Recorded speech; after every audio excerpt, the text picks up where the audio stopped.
The sixth flavor of love is called soul-seeing love. It's the trickiest one to name because we don't really have so much language for this quality of connection. When we really see each other's soul, when there's that sense of falling in love with the essence, the pure essence of someone or something. Especially in our Western culture, we don't really talk about this very much, or there isn't a lot of language for that connection that happens when we see beyond the story, the history, the personality, and we really get to connect with what's really essential and true. Eastern culture has developed this a little bit more. And yet it's something that we all experience in little moments in our life. The key words for soul-seeing love are essence, soul, oneness, seeing beyond the veils, beyond the projections and illusions. Right? The words here are not even really so verbal, right? Because this is an experience that isn't really a verbal experience. It's when we see what is actually at the core of someone. In this relating through soul-seeing love, we have different levels of it.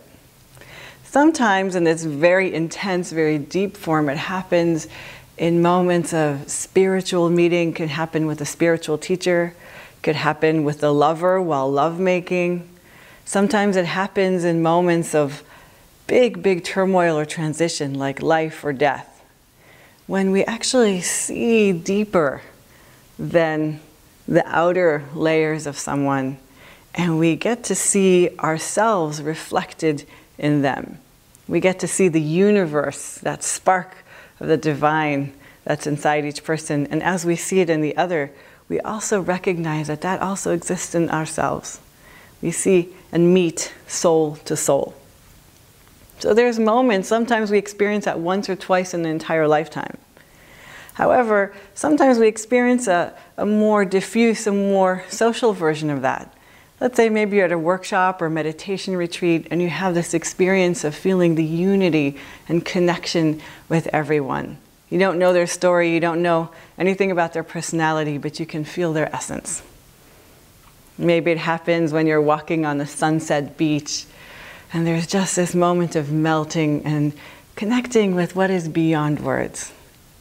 So we're actually having soul-seeing love a lot more often in our life than we realize. It often feels like a magical moment. However, it can actually be cultivated and developed as a skill and as an ability. What happens when this flavor of love is blocked or interrupted? Like I said, in our Western culture, oftentimes this flavor can be completely missing and we don't even know it. We don't even realize that this is what we're missing in our life because it's not talked about very much. Sometimes we have that craving or longing to meet a soulmate or to look across a crowded room and have that moment of recognition with somebody special. The truth is, a lot of times what we're really longing for is soul-seeing love. Sometimes we seek this state of transcendence through ecstatic experiences like taking drugs, alcohol, partying all night, maybe through doing some exhilarating activity like climbing a mountain or dancing. And the truth is that sometimes these experiences give us a glimpse. Right?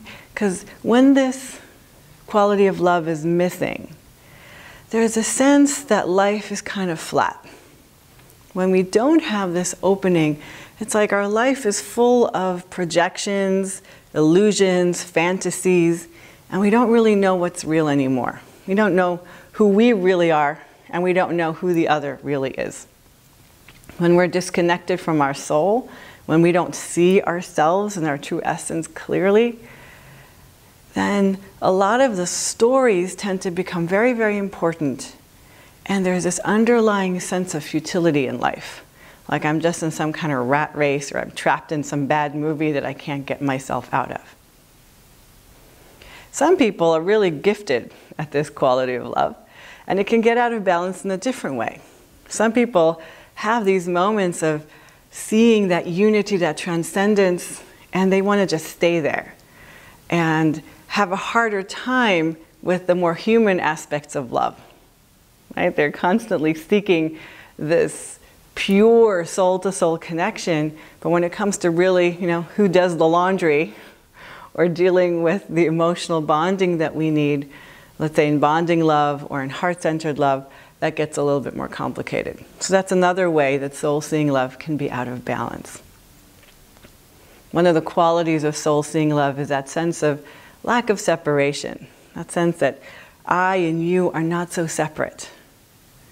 So when we have that channel open, we have a sense of both myself as an individual, I exist, unique and special, and at the same time there's a way that our humanity is common. There's a way that I'm part of something much, much bigger that we are all a part of. So when soul-seeing love is blocked, it tends to create a sense of isolation and disconnection from that bigness and that oneness that we're all actually part of. So how can we cultivate and develop this ability to see this way, to see ourselves and to see others soul to soul? So here are a few things you can try out. First of all, meditation. Meditation is a beautiful practice to connect with your essence, with your soul, with what is really pure and essential in you. There's many different meditation techniques. I recommend you choose one that you like. And take your time to be with yourself, to get curious about that mystery inside of you. Second thing you can do is seek out beauty. What I mean is not to look for objects that seem beautiful to you, but to seek what is beautiful in everyone and everything that you meet. Soul-seeing love doesn't happen only between human beings. Actually, it often opens up in nature or in situations where we encounter tremendous beauty. So instead of just looking and instead of hoping to find those moments, go seek them out. Every person you pass on the street, just look for what's beautiful about this person. A third practice you can do is eye gazing. It's a very simple method of doing this with somebody that you really care about, you feel comfortable with. Take your time just to look in each other's eyes. Let your eyes soften and melt, and see if you can look deeper and deeper into the essence, into the pure core of this person, and let yourself be seen in the same way.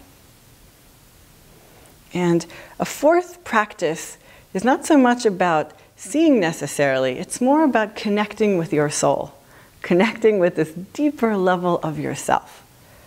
Find out what's really important to you. What are you going to be concerned with when you're lying on your deathbed? And as you ask yourself these questions, talk about it with people in your life, especially the ones who are close to you. Open up conversations about what is really, really essential. What is it that your life is really about? And see what happens to the quality of your relationships through those conversations. So I invite you to take a moment, even right now, and sense this deeper love, this deeper connection with yourself and your soul.